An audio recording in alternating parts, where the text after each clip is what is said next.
اللہ تعالیٰ کی نعمتوں میں سے ایک نعمت زندگی بھی ہے، اور زندگی کے ساتھ میں دوسری نعمت یہ ہے کہ اللہ تعالیٰ نے ہم لوگوں کو اپنے جسم کو صحیح سالم بنایا۔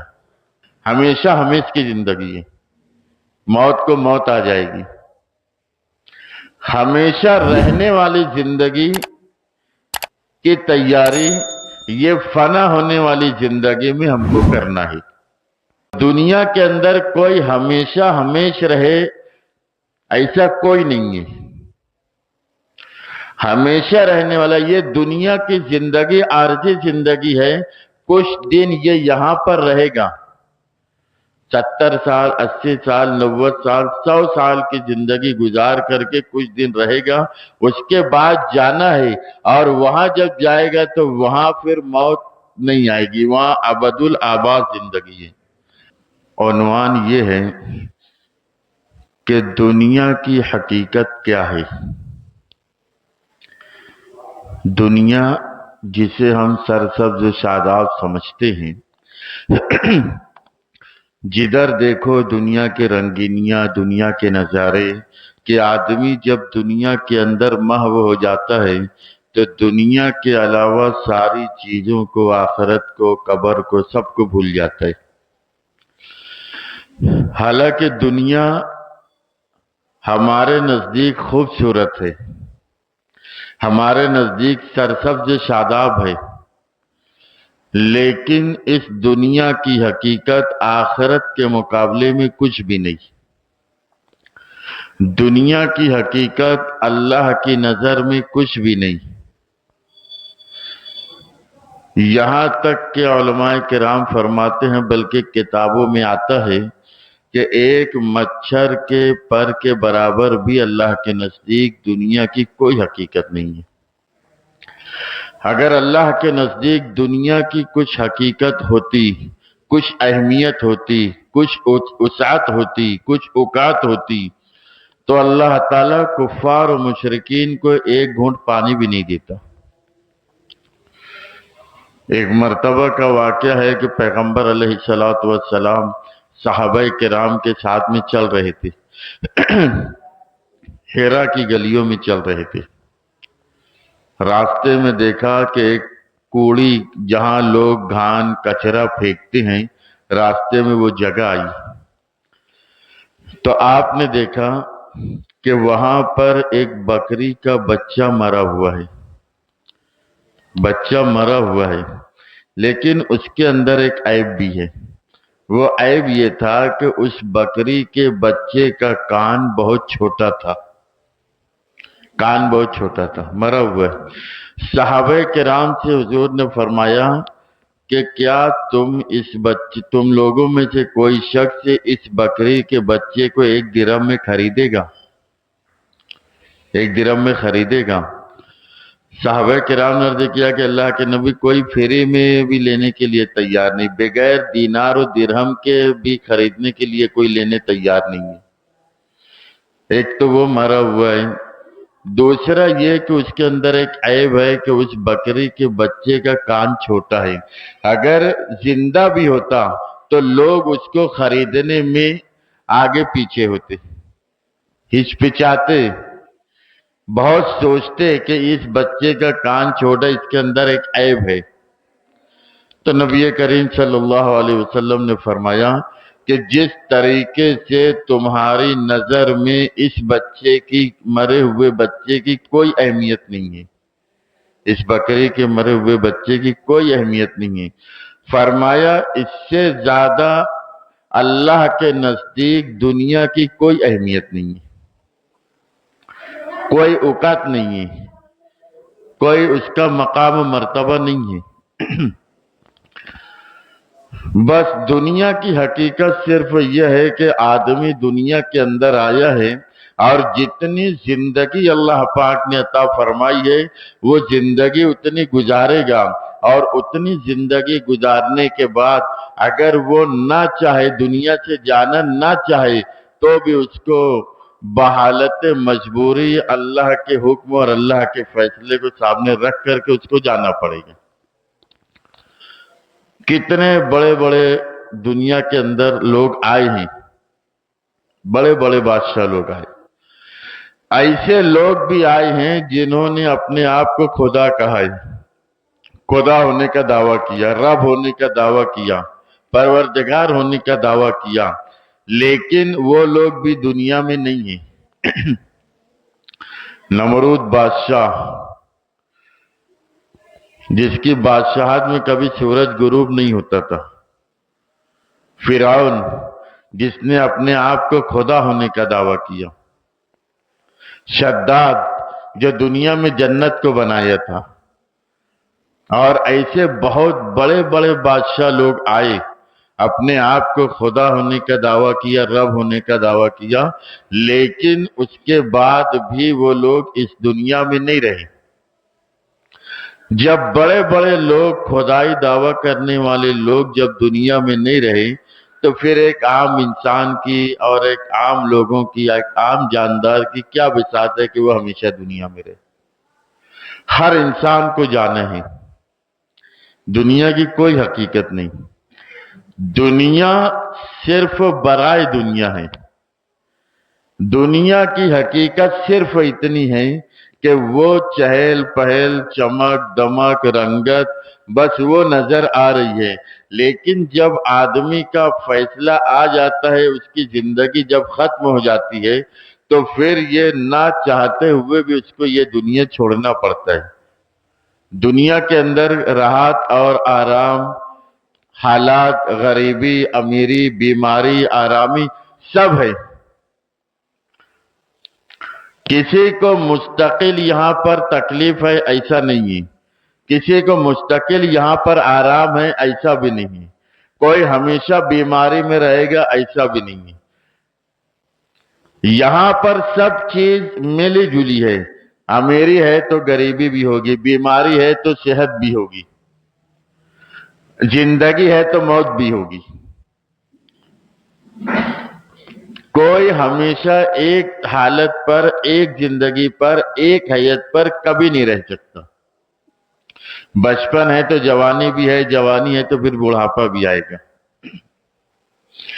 یہ زندگی گزر رہی ہے، اور زندگی ایسی گزر رہی ہے جیسے اور لوگوں کی، جانداروں کی، جانوروں کی، چرندوں کی، پرندوں کی زندگی گزر رہی ہے، یہ گزرے گی۔ لیکن اس دنیا کے اندر رہتے ہوئے ہم کو، اس دنیا کو فانی کہا جاتا ہے، فانی زندگی، فنا ہونے والی۔ تو اس فانی دنیا میں رہ کر کے، فانی زندگی کے ساتھ ہم لوگوں کو آخرت کی تیاری کرنا ہے، جہاں اس دنیا سے جانے کے بعد آدمی کے اوپر جب موت طاری ہوگی، تو اس کے بعد کی زندگی کی جو حالات ہیں، جو واقعات ہیں، جو معاملات ہیں، اس کے لیے آدمی کو تیاری کرنا ہے۔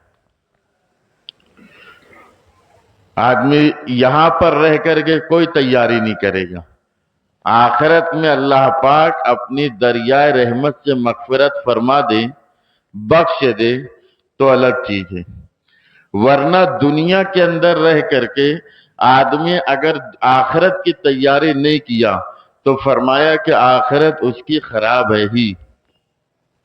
حضرت ابو ذر غفاری رضی اللہ تعالیٰ عنہ کی روایت ہے، وہ فرماتے ہیں کہ ایک مرتبہ نبی کریم صلی اللہ علیہ وسلم نے مجھ سے فرمایا کہ ابو ذر، میں نے کہا اللہ کے رسول میں حاضر ہوں۔ مجھ کو لے کر کے گئے ایک جنگل میں، اور ایک جگہ مجھ کو بیٹھال دیا، فرمایا کہ جب تک میں نہ آؤں، جب تک میں نہ بولوں، تب تک اس جگہ سے مت ہٹنا۔ جنگل بیابان میں رات کے وقت اندھیرے میں حضرت ابو ذر کو اس جگہ بیٹھال دیا گیا، اور یہ بھی تاکید کی گئی کہ جب تک میں نہ کہوں ہلنا مت۔ جگہ چھوڑنا تو دور کی بات ہے، ہلنا بھی مت۔ اور پیغمبر علیہ السلام دور چلے گئے، یا اتنی دور چلے گئے کہ میری نظروں سے اوجھل ہو گئے۔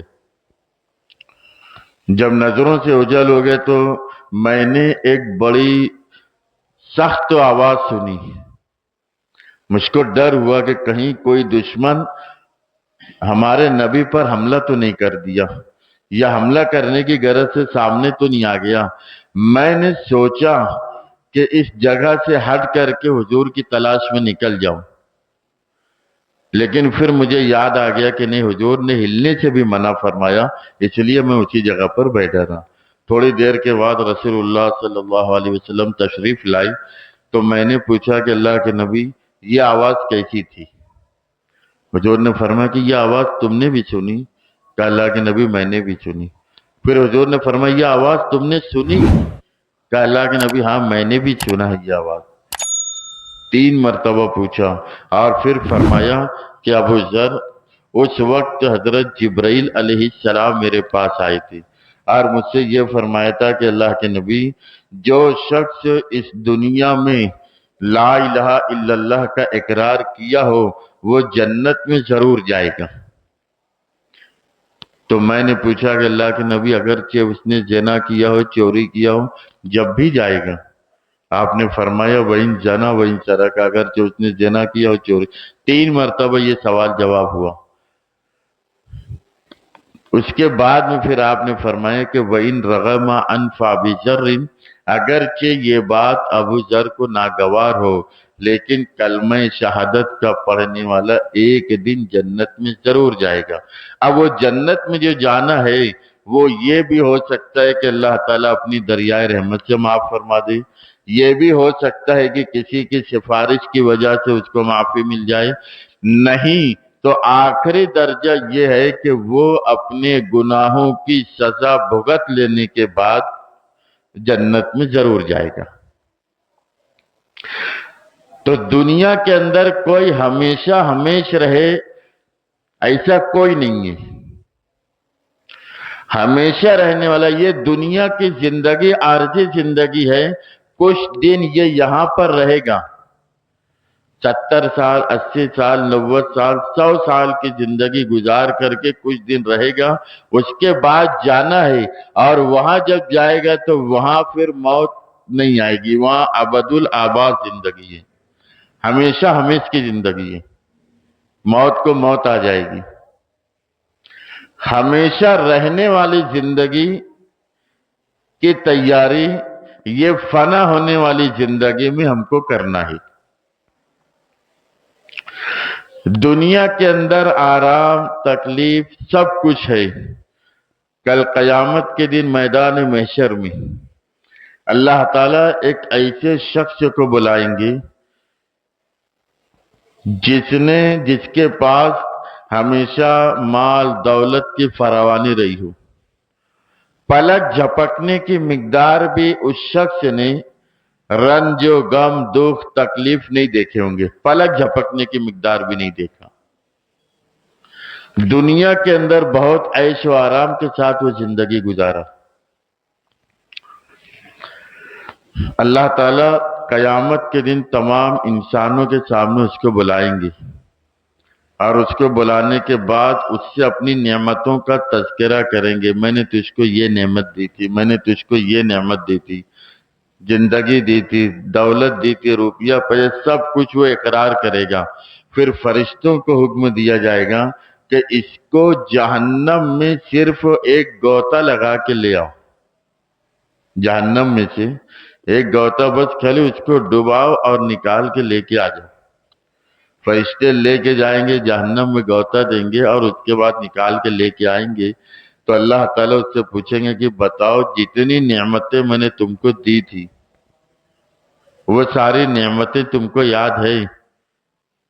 تم نے زندگی جو اتنی آرام آسائش آرام کے ساتھ میں گزاری تھی، تو وہ شخص کہے گا کہ پروردگار عالم، راحت اور آرام کس کو بولتے ہیں میں نے آج تک نہیں دیکھا، میں نے آج تک نہیں دیکھا۔ یعنی اتنی لمبی زندگی گزارنے کے بعد صرف جہنم کا ایک غوطہ کھایا تو دنیا کی لذت آرام راحت سب بھول گیا، میں نے دیکھا ہی نہیں۔ ایک شخص کو اللہ پاک بلائیں گے اور پھر اس سے جس کی زندگی اس شخص کی زندگی دنیا کے اندر تکلیف میں، بیماری میں، امتحان میں، آزمائش میں گزری ہوگی، پریشانی میں گزری ہوگی، 2 وقت چولہا نہیں جلتا تھا، ایک وقت ایک دن کھاتا تھا، 2 دن بھوکا، ایسے شخص کو اللہ پاک کل قیامت کے دن بلائیں گے۔ اس سے یہ کہا جائے گا، اس سے پوچھا جائے گا کہ تم نے زندگی کیسی گزاری؟ وہ زندگی جو گزارا تھا بتلا دے گا، بیماری میں، تکلیف میں، دقت میں، جتنی جیسی زندگی اس کی گزری تھی وہ ویسی زندگی بتائے گا۔ اللہ تعالیٰ اس سے پوچھیں گے کہ تم نے دنیا کے اندر آرام نام کی چیز نہیں دیکھا، صرف تکلیف میں گزارے ہو۔ کہا اللہ ایسا ہی ہے۔ اللہ تعالیٰ فرمائیں گے فرشتوں کے اس کو لے کر جاؤ اور جنت سے صرف پورا ایک چکر اس کا لگا کے لے آؤ۔ جنت کا ایک چکر لگا کے، جنت کے اندر نہیں جائے گا وہ، ہاں جنت کے دروازے پر کھڑے رہے کہ وہاں کی راحتیں اور نعمتیں دیکھے گا۔ وہاں کی راحتیں اور نعمتیں دیکھ کر کے جب فرشتے اس کو لے کر کے آئیں گے تو اللہ تعالیٰ اس سے پوچھیں گے کہ تو نے دنیا میں کتنی تکلیف دیکھی ہے، کتنے بیماری میں دن گزارے ہیں۔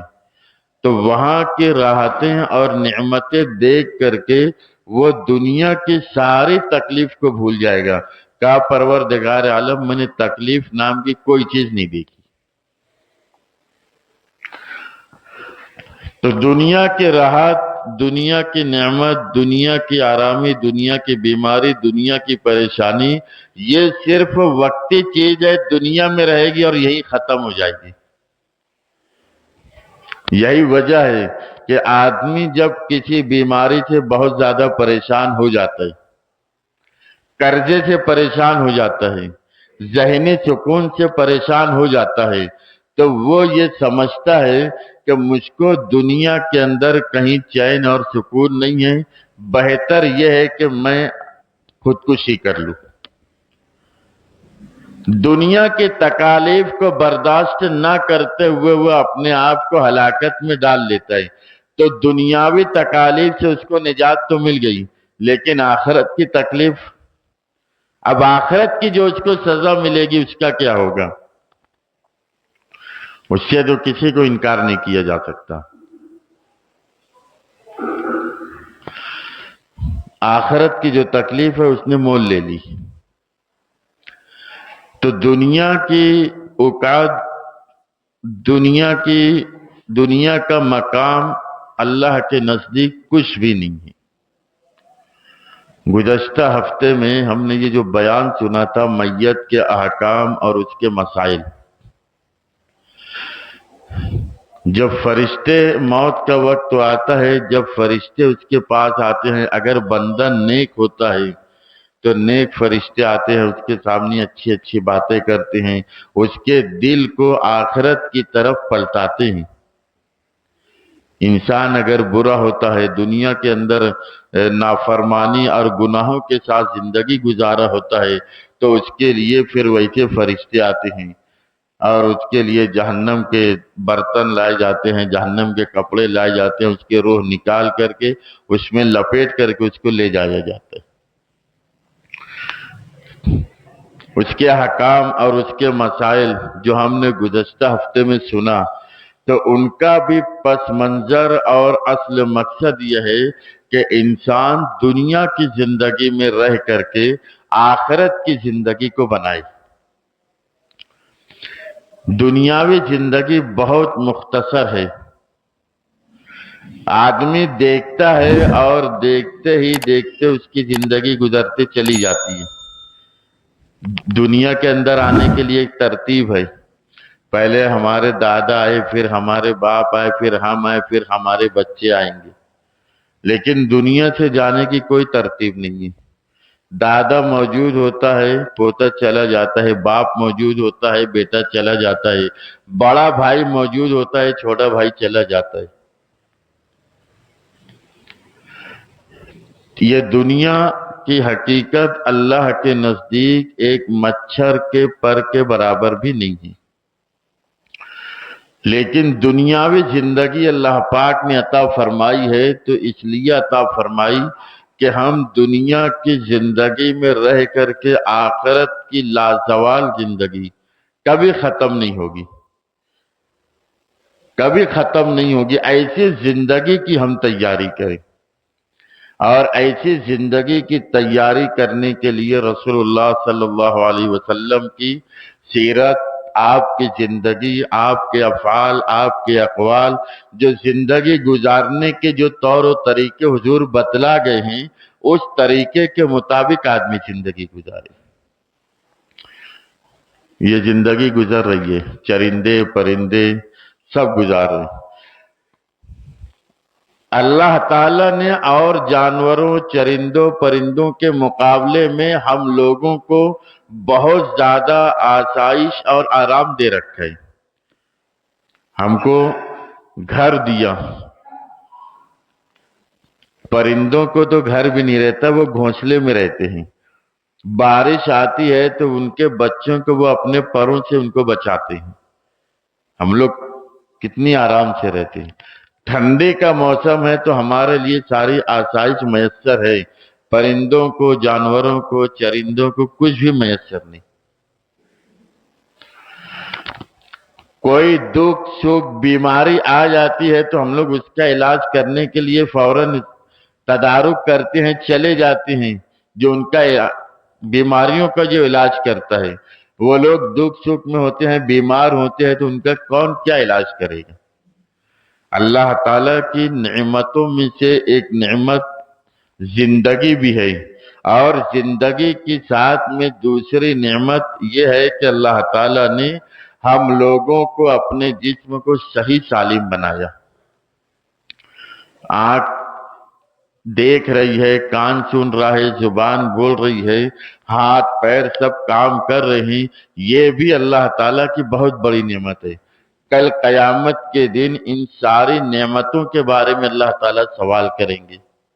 ثم لتسألن یومئذ عن النعیم۔ اللہ تعالیٰ فرما رہے ہیں کہ کل قیامت کے دن ہم تم سے، ہم جتنی نعمتیں تم کو دے رکھی ہے، ساری نعمتوں کے بارے میں ہم تم کو سوال کریں گے۔ دنیا کی زندگی اچھی گزری، دنیا کی زندگی اچھی گزری، انسان دنیا کمانے کے لیے آخرت کو بھلا بیٹھا ہے۔ دنیا کمانے کے لیے، دنیا بنانے کے لیے آخرت کو بھلا بیٹھا ہے، حساب کتاب کو بھلا بیٹھا ہے۔ قرآن پاک میں اللہ تعالیٰ نے فرمایا الذی جمع مالا وعددا یحسب ان مالہ اخلدا۔ انسان کی ایک صفت بیان فرمائی، دنیا جو کماتے ہیں، جس کے لیے آخرت کو بھلا بیٹھے ہیں، حساب کتاب کو بھلا بیٹھے ہیں، الذی جمع مالا وعددا، وہ لوگ جو مال کو جمع کرتے ہیں، وعددا، اور گن گن کر رکھتے ہیں، خرچ نہیں کرتے، بس جمع کرتے ہیں، دوسرے دن گنتے ہیں کہ 1000 تھا 2000 ہوا کہ نہیں، تیسرے دن پھر جمع کریں گے 2000 تھا 1,00,000 ہوا کہ نہیں۔ یحسب ان مالہ اخلدا، اللہ تعالیٰ فرما رہے ہیں کہ دنیا حاصل کرنے والے، دنیا کمانے والے یہ گمان کر کے رکھتے ہیں، یحسب ان مالہ اخلدا، کہ ان کا جمع کیا ہوا مال ہمیشہ ہمیشہ اس کے پاس رہے گا، ہمیشہ ہمیشہ اس کے پاس رہے گا۔ تو ایسا مال ہمیشہ ہمیشہ نہیں رہے گا، اور یہی وجہ ہے کہ نبی کریم صلی اللہ علیہ وسلم نے دعائیں بتلائی ہیں۔ حضور نے دعا مانگی، وضو بنانے کے بعد وضو کی جو دعا ہے وہ دعا ہے، لیکن وضو بنانے کے بعد جو حضور اکرم صلی اللہ علیہ وسلم نے دعا مانگی ہے وہ یہ ہے، اللہم اغفر لی ذنبی ووسع لی فی داری وبارک لی فی رزقی۔ وضو بنانے کے بعد کی دعا عام طور پر ہم لوگ صرف یہی دعا پڑھتے ہیں، اشہد ان لا الہ الا اللہ واشہد ان محمد رسول اللہ، اللہم اجعلنی من التوابین واجعلنی من المتطہرین۔ بس یہ دعا ہم لوگوں کو یاد ہے، وہی پڑھتے ہیں۔ 3 سے 4 دعا ایسی ہے جو وضو کے بعد نبی کریم صلی اللہ علیہ وسلم سے مروی ہے، تو آپ یہ دعا بھی پڑھتے تھے، اللہم اغفر لی ذنبی، اے اللہ میرے گناہوں کو معاف فرما دے۔ یہ دعا آپ نے آخرت کے لیے مانگی، حالانکہ آپ کے نامہ اعمال میں گناہ، آپ کے نامہ اعمال میں گناہ، آپ تو بخشے بخشے آئے، لیکن امت کو یہ درس دے رہے ہیں، امت کو یہ سبق دے رہے ہیں، اللہم اغفر لی ذنبی۔ وضو بناؤ تو وضو کے بعد یہ دعا پڑھو، اللہم اغفر لی ذنبی، اے اللہ میرے گناہوں کو بخش دے، ووسع لی فی داری، اور اے اللہ میرے گھر میں کشادگی عطا فرما۔ یہ آدمی دعا مانگ رہے اگرچہ یہ دنیا کے لیے ہے، لیکن دنیا کے اندر اگر آدمی کو کشادہ گھر مل جائے تو بھی اس کے لیے نیک بختی کی علامتوں میں سے ایک علامت یہ بھی ہے، کشادہ گھر۔ اللہ نے اتنا کشادہ گھر دے دیا کہ آدمی سہولت کے ساتھ، عافیت کے ساتھ اپنے گھر میں چین و سکون سے رہتا ہے، تو اس پر ضروری ہے کہ وہ اللہ تعالیٰ کی اس نعمت پر شکر گزاری کرے۔ مولانا اشرف علی تھانوی رحمۃ اللہ علیہ ایک واقعہ لکھتے ہیں ان کے ملفوظات میں کہ یہ جو پیسہ ہے، یہ پیسہ ہر جگہ کام نہیں آئے گا، یہ ضرورت کے وقت کام آئے گا۔ ضرورت کے وقت آدمی بیمار پڑ گیا تو وہاں دوا لانے کے لیے کام آ جائے گا، بھوک لگی ہے تو کھانا لانے کے لیے کام آئے گا۔ لیکن مولانا اشرف علی تھانوی رحمۃ اللہ علیہ نے جو واقعہ لکھا ہے کہ ایک آدمی تھا جو اپنے مالوں کو جمع کر کر کے رکھتا تھا، گنتا تھا، شمار کرتا تھا، اس کی ایک جگہ فکس تھی، اور ایک دن میں روزانہ ایک مرتبہ جاتا تھا، وہ اپنی مال و دولت کو گن لیتا تھا، گن کے واپس آ جاتا تھا۔ ایک دربان بھی لگا رکھا ہے، رات کے وقت اٹھا، اس کو کچھ خواب وغیرہ دیکھا کہ کیا ہوا پتہ نہیں، رات کے وقت اٹھا اور وہ اپنے خزانے میں گیا اور اس کو گننے لگا، دیکھنے لگا، سب کچھ کیا، اور ادھر اس کا جو دربان تھا، چوکی دار تھا، اس نے جب چکر لگایا تو اس نے دیکھا کہ یہ اس کا دروازہ کھلا کیوں ہے، اس نے باہر سے بند کر دیا، حالانکہ اندر مالک اندر، اس کو نہیں پتا، خزانوں کے اندر ہے۔ ایک دن ہو گیا، 2 دن ہو گیا، لوگ مالک کو تلاش کر رہے ہیں کہ مالک ہے کہاں، شام کو تو سوتے ہوئے دکھے دے، اس کے بعد سے وہ کہاں ہے پتہ نہیں، وہ اپنے خزانوں کے اندر موجود ہے۔ بھوک بھی لگی ہے، پیاس بھی لگی ہے، تو کیا وہ اپنی بھوک پیاس مٹا سکتا ہے؟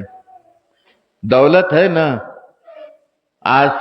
چھت تک کی جو ہے تو دولت بھری پڑی ہے، لیکن اپنی بھوک اور پیاس دولت سے نہیں مٹا پا رہے۔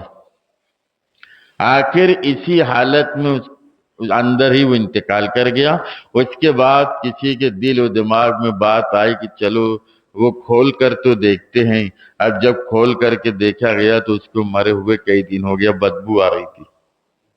مولانا اشرف علی تھانوی رحمۃ اللہ علیہ نے یہ واقعہ لکھنے کے بعد لکھا ہے کہ آدمی دنیا کے اندر دولت کمائے گا تو ضرورت پورتا ہی اس سے فائدہ اٹھا پائے گا،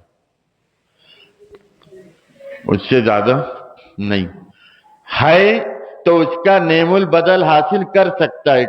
پیسہ ہے تو کھانے پینے کی چیزیں خرید سکتا ہے، لیکن پیسوں کو کھا پی کر کے اپنی بھوک پیاس نہیں مٹا سکتا۔ نبی کریم صلی اللہ علیہ وسلم نے وضو کے بعد جو دعا مانگی تھی اس میں تیسری دعا، پہلی مانگی تھی اللہم اغفر لی ذنبی، دوسری دعا مانگی تھی ووسع لی فی داری، اور تیسری دعا مانگی تھی وبارک لی فی رزقی، جو کچھ دے اس میں برکت عطا فرما۔ اللہ کے نبی نے مال کے زیادہ ہونے کی دعا نہیں مانگی، اے اللہ دولت دے تو خالی اس کو زیادہ کرتے جا، بڑھاتے جا، زیادہ کرتے جا، اضافہ کرتے جا، یہ دعا نہیں مانگی۔ کیا مانگی؟